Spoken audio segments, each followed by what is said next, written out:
Donc on se retrouve là vraiment sur la partie mode préemptif. Ce que vous avez dû changer, c'est une macro, celle-là dans le code.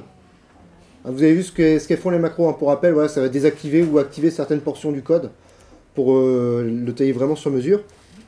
On va enlever le idle hook. Ça ne veut pas dire qu'on supprime la tâche idle, hein, qu'on soit bien d'accord. C'est on désactive le hook, donc la portion de fonction qui est dédiée à l'utilisateur. Voilà. J'ai passé la priorité de la tâche 1 à la valeur 2. On compile, on exécute, et si je fais un reset, voici ce que je retrouve. Ah non, parce que du coup j'ai enlevé le mode coopératif. Donc voilà, j'ai juste remis la tâche... Excusez-moi, je remonte. J'ai juste remis la tâche 1 de priorité 2 quand même. Voilà. Donc c'est bien la tâche 1 qui s'exécute en premier. Mais sinon c'est 1, 2, 3, 1, 2, 3, 1, 2, 3. Voilà. Et si je passe vraiment en mode coopératif cette fois-ci, en mode préemptif, pardon, cette fois-ci. Voilà, c'est vraiment la seule modification que je fais. Et bien cette seule modification va faire en sorte que on va avoir la tâche 1 qui va s'exécuter et les tâches 3 et 2 qui vont s'exécuter quasi simultanément. Ok. Ça se retrouve aussi sur l'analyseur logique, où on va récupérer la tâche 1 qui va s'exécuter toute seule, donc on va avoir sa broche. Et si on regarde les autres broches, celle de la tâche 2 et de la tâche 3, ont l'air d'être à 1 en même temps. Ok. Alors elles sont bien à 1 en même temps, par contre, qu'on soit bien d'accord, ça c'est l'état des broches, c'est pas l'état des tâches. Ok. Ce qui se passe, c'est que la tâche 1 elle s'exécute d'abord. On a toute la chaîne de caractères de la tâche 1 qui est envoyée. Ok. Et ensuite la tâche 2, enfin 3 et 2, là en l'occurrence, vont s'exécuter avec caractère qui est envoyé par la tâche 3, caractère qui est envoyé par la tâche 3 aussi, puis ensuite caractère qui est envoyé par la tâche 2, par la tâche 3, par la tâche 2, par la tâche 3, par la tâche 2, par la tâche 3, par la tâche 2, par la tâche 3, par la tâche 2, par la tâche 3, et ainsi de suite. Ok. Je me suis arrêté parce que j'ai plus de souffle. Ce qu'on voit, c'est que là, il y a un écart de 2 ticks, enfin, il y a un écart de 2 caractères. Je ne sais pas si vous avez vraiment fait attention à ça, mais vous vous souvenez, c'est quoi le tick de notre OS? La période ou la fréquence du tick. Si je vois sur freertosconfig.h, on l'a ici. C'est 1000 Hz. Donc une période de 1 milliseconde. Okay. Et nous, on travaille avec un UART qui a 9600 bits par seconde. Donc on peut dire 10 000 bits par seconde à peu près. On a 10 caractères. Enfin 10 bits pardon, par caractère. Vous avez les 8 bits du caractère, plus le bit de start, plus le bit de stop. Donc ça veut dire que pour envoyer un caractère, vous envoyez 10 bits, à peu près 10 000 bits par seconde, pardon. Ça fait à peu près 1 milliseconde par caractère. Et c'est pour ça qu'on a cette alternance ici de 2, 3, 2, 3, 2, 3, 2, 3. C'est parce qu'on a ces caractères-là qui sont... c'est à peu près la période de préemption de l'OS. Ok. Ok là-dessus? Ouais. Moi j'avais une question, parce que du coup je comprends pas tellement comment l'OS arrive à gérer. En fait schématiquement, en gros on a la task 1 et la task 2. Je m'en souviens plus très bien dans le cours, mais en fait il y avait un schéma où en fait l'OS il faisait que ça. Ouais. Il allait retourner dans une sorte de cœur. Ouais. Et en fait du coup la task 1 et la task 2 sont au même endroit du cœur. Et en fait il fait que des allers-retours. Une fois il prend la task 1, une fois il prend la task 2. Et comme ça de manière simultanée. Ouais, en fait, je vois, tu parles de cette figure qui doit ressembler à à ça, non? Ouais, c'est ça. Ouais, bah justement, c'est ce qu'on va voir. On va le tracer ensemble et on va voir ce que ça donne. Donc, ouais, tu me parlais du cœur qui est au final le scheduler, le kernel, et puis on a toutes les tâches. Là. On a les tâches 1, 2, 3. Et bah, ça, on va se le faire ensemble, on va le dessiner, tiens. Et puis, on va voir ce que ça donne. Toc. Je vais juste me garder un petit peu de marge, on sait jamais. Ok.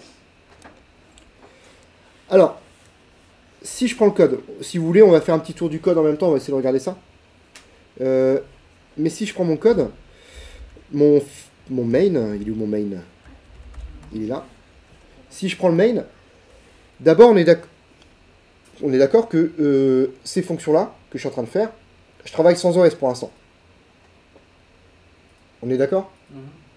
Ok. Donc là, en fait, je travaille sans OS. C'est-à-dire que là, je vais avoir mon firmware qui va tourner un petit peu. Alors ça, je ne voulais pas représenter hein, sur vos fichiers, mais voilà. On a ça, notamment par exemple sur l'UART, on verrait la chaîne de caractères EasyParty qui apparaît à cet endroit-là. On a aussi dans cette fonction-là la fonction appinit dans le main. Vous vous rappelez ce qu'elle fait appinit? Elle crée les tâches. Elle crée les 3 tâches. Donc c'est à partir de là, je vais le mettre ici en vert, tiens, qu'on a la tâche 1 qui passe à l'état ready, la tâche 2 qui passe à l'état ready, et la tâche 3 qui passe à l'état ready. On est d'accord? Et ensuite, dans mon main toujours, qu'est-ce que je fais?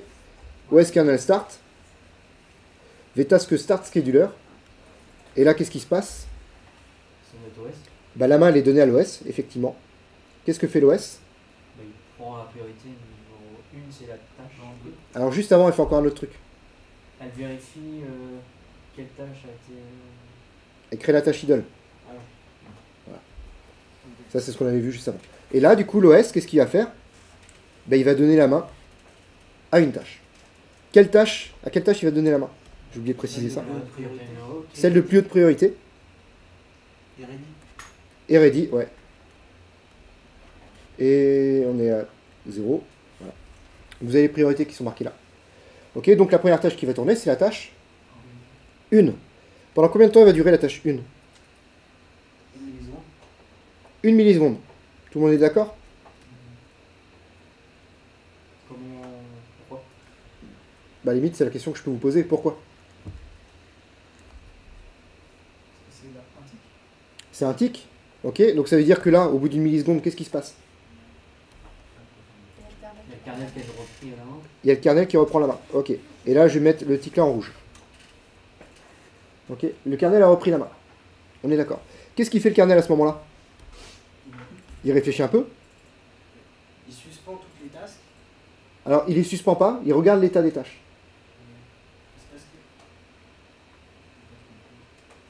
C'est parce que fait le. Il suspend toutes les tâches. Non, ça, c'est ce qu'on avait vu, c'était la fonction vtask delay. Où tu as la suspension des tâches qui est faite à l'intérieur. Maintenant, l'OS, c'est quoi son boulot? C'est de faire tourner les tâches. Donc, du coup, là, il prend sa décision. Quelle tâche il va faire tourner là? La 2? Non, la 1. La 3? La 1? Pourquoi la 1? Bah, elle a pas fini. Elle n'a pas fini la 1. Là, c'est l'OS qui l'a interrompu la 1. Donc la tâche elle est toujours ready. Donc, l'OS, il rend la main à la tâche 1. Et c'est parti, il continue à tourner. Jusqu'à quand? Encore 1 milliseconde jusqu'au prochain tic. Ok? Et ensuite, qu'est-ce qui se passe? Bah, mon OS, il redonne la main à la tâche 1 qui n'a pas fini. Oh, pardon. Mais la tâche qui n'a pas fini, en fait, comment. C'est nous qui a configuré ce temps-là? Alors, comment est-ce qu'on l'a fait finir la tâche, en gros? Ah oui, c'est les 10 caractères. Effectivement, c'est le temps d'envoi des 10 caractères. Toc, je suis où? C'est le temps d'envoi des 10 caractères, en fait. J'ai mis ma broche à état haut, c'est ce qui s'est passé. J'envoie les caractères, mais en gros, j'envoie un caractère, il y a un tic de l'OS. J'envoie un autre caractère, il y a un tic de l'OS. Ok. Et au bout d'un moment, qu'est-ce qui se passe? Au bout d'un moment, ma tâche, qu'est-ce qu'elle va faire? Supposons qu'elle a tout envoyé là. Elle va faire un vtask delay. Ok. Donc supposons, pof, elle bosse là. Encore une fois. Toc, je vais le faire comme ça. Elle bosse encore une fois, toc. Ok, elle se fait interrompre par l'OS. L'OS lui redonne la main. Et au bout d'un moment, que fait ma tâche? Je vais essayer de prendre une autre couleur. Ah, c'est là où j'aurais dû garder. On va passer en rose. Rose, vous me dites si ça passe à l'écran. Là, qu'est-ce qui se passe? Ma tâche, elle fait un vtask delay. Ok. Et donc, je rappelle l'OS. On est d'accord? Je vais juste pas le mettre à la même hauteur et à la même couleur, mais je sais pas si vous voyez bien la différence. J'essaye en orange. En orange, ça va pas être mieux. Bon, on va le mettre en gris. Voilà, gris, vous voyez. Ok. Et là, du coup, qu'est-ce qui se passe à ce moment-là? Je fais un vtask delay. On est d'accord? Donc, pof. Je vais avoir du mal à le marquer en entier, mais je fais un delay. Bah, qu'est-ce qui se passe? Ma tâche, 1. Qu'est-ce qui lui arrive à elle? elle passe à l'état bloqué. Ok. Et mon OS, qu'est-ce qu'il fait? Pardon? Il donne la main à une autre tâche. Il va donner la main à une autre tâche. Toc. Donc là, on va regarder, on va aligner. Toc. Il va donner la main à quelle tâche? Supposons la tâche 3. La tâche 3, elle dure pendant combien de temps? Presque un tic. Pourquoi presque un tic? Parce que là, en fait, vous avez vu ce qui est en rouge, là? Et ben, ouais, je vais le noter comme ça. C'est, paf, la période. Ça, c'est un tic. Alors, c'est pas un demi-tic. En fait, ce qu'il faut voir, c'est que le tic, lui, il est hyper régulier. C'est-à-dire, c'est pas parce que il y a eu du V-task delay entre-temps que ça décale tout. Okay, le tic, il est hyper régulier. Et entre-temps, vous pouvez avoir des appels à des appels que je vais dire irréguliers à l'OS.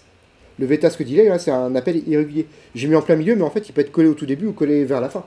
Okay, et effectivement, ma tâche 3, elle va continuer à s'exécuter le temps restant jusqu'au tic.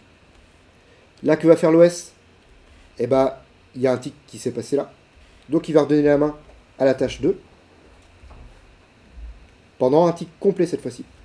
Puis à la tâche 3, pendant un tic complet. Puis à la tâche 2, pendant un tic complet. Puis à la tâche 3, pendant un tic complet. Et là, vous comprenez un petit peu ce qui se passe. Ok. Jusqu'au moment où, éventuellement, eh ben, ma tâche 3, là, elle s'arrête. Parce qu'elle fait un V-task delay. Donc, je me retrouve avec encore un tic qui va être ici. Un tic irrégulier. Enfin, un appel irrégulier plutôt au kernel. Ok. Qui est ici. Donc, qu'est-ce qui va se passer? Bah, ma tâche 2, elle va reprendre ici. C'est la fin du délai. Ouais, là, en gros, oui, pardon. C'est la fin du délai. C'est pas la fin, c'est l'appel à delay. L'appel, ouais. Là, j'ai un delay, effectivement, qui est appelé. Éventuellement, ma tâche 2, elle peut s'exécuter, éventuellement jusqu'au prochain tic, ou éventuellement même ne pas aller jusqu'au prochain tic. Et je peux avoir un delay aussi, là aussi. Ok, donc ça me fait encore un tic qui va se retrouver là, par exemple. Ok. Et qu'est-ce qui se passe pendant ce temps-là, là? Pardon, il y a un délai, donc ma tâche 3, elle passe à quel état? Bloqué. Ma tâche 2, il y a un délai, elle passe à quel état? Bloqué, ok. Je le mets ici, toc. Je le mets ici. Ok. Donc, qu'est-ce qu'il me reste à faire? La tâche idle, qui va faire, pof, bah, un tout petit temps d'exécution.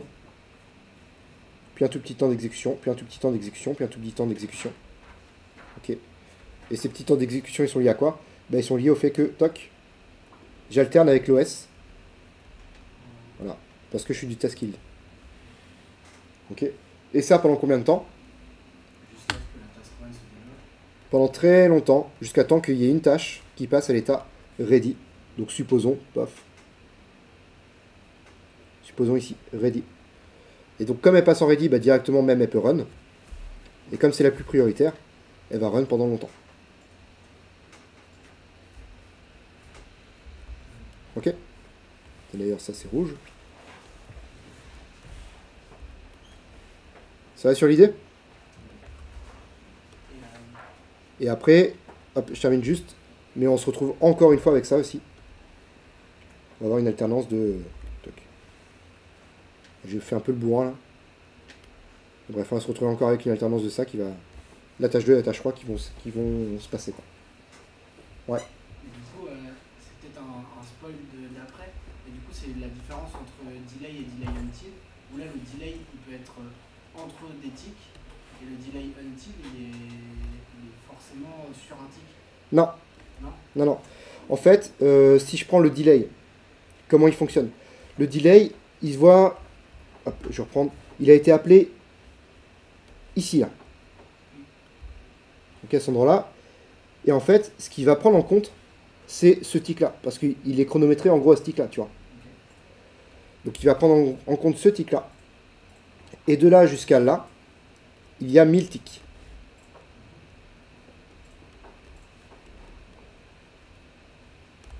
Donc en fait, quand j'arrive ici préempté par l'OS, parce que c'est ce qui se passe, l'OS il va incrémenter le tick counter, okay, de 1.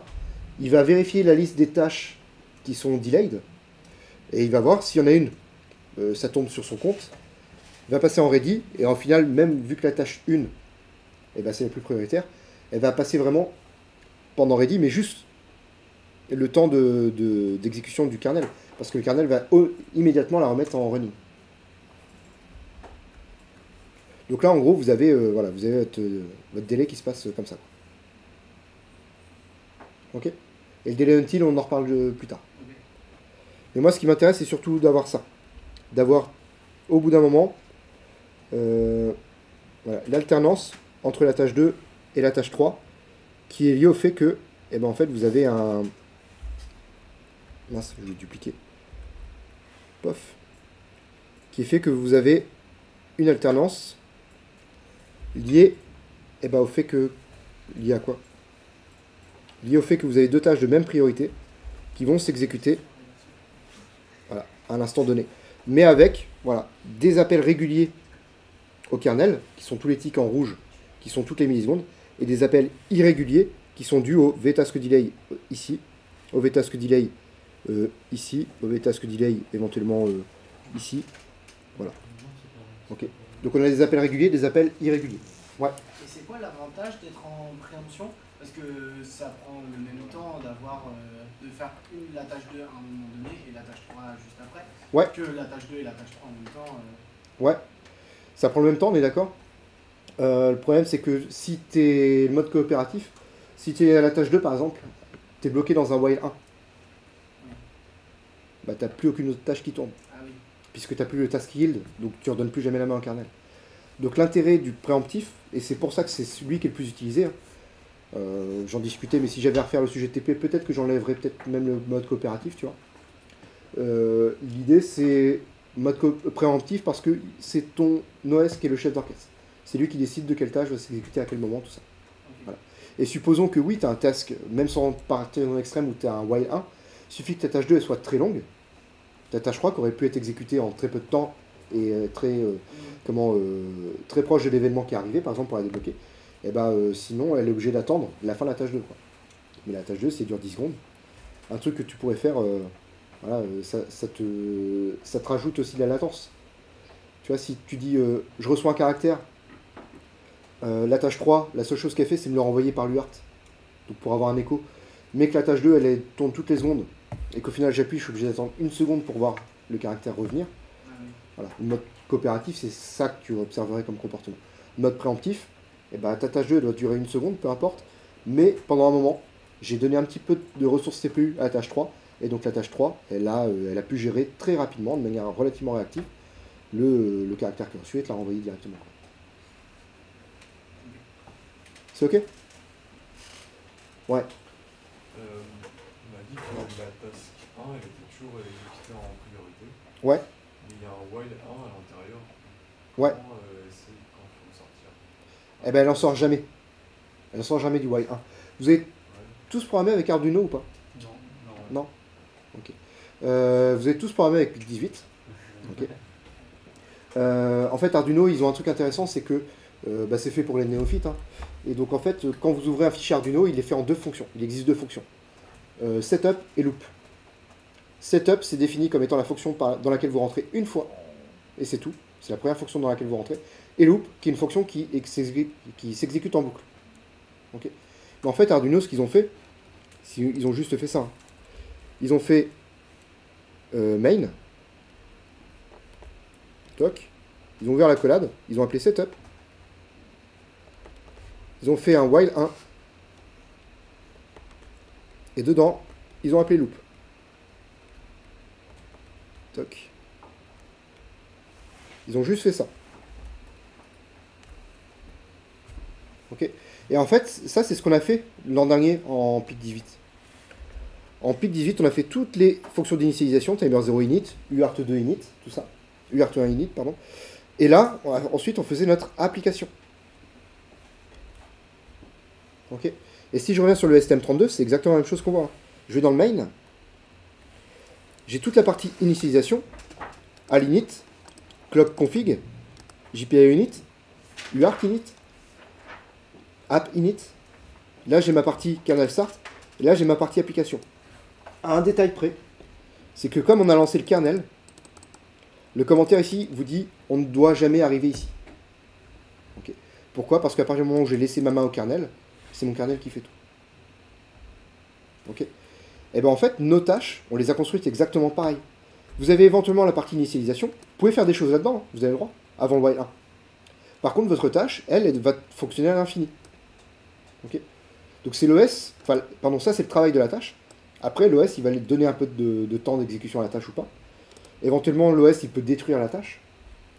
Mais par contre, la tâche, on considère que c'est comme un programme indépendant. Si vous reprenez vos programmes en C, c'est pareil.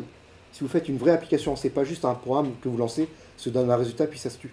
Si vous faites un vrai programme en C, typiquement ce que vous auriez pu faire, ce que vous avez dû faire en réseau, par exemple, c'est un programme, un serveur. Voilà, vous configurez le serveur, et après il y a le fonctionnement normal, c'est-à-dire que vous envoyez un message, et ben, il est capable de le gérer, de l'interpréter, tout ça, quoi. Donc en fait, toutes les fonctions, enfin tous les fichiers C que vous allez écrire, théoriquement, vous avez une partie initialisation, une partie while 1, et ben en microcontrôleur c'est pareil, et je vais même plus loin, les tâches que vous mettez dans un OS, c'est pareil. C'est ok? D'autres questions?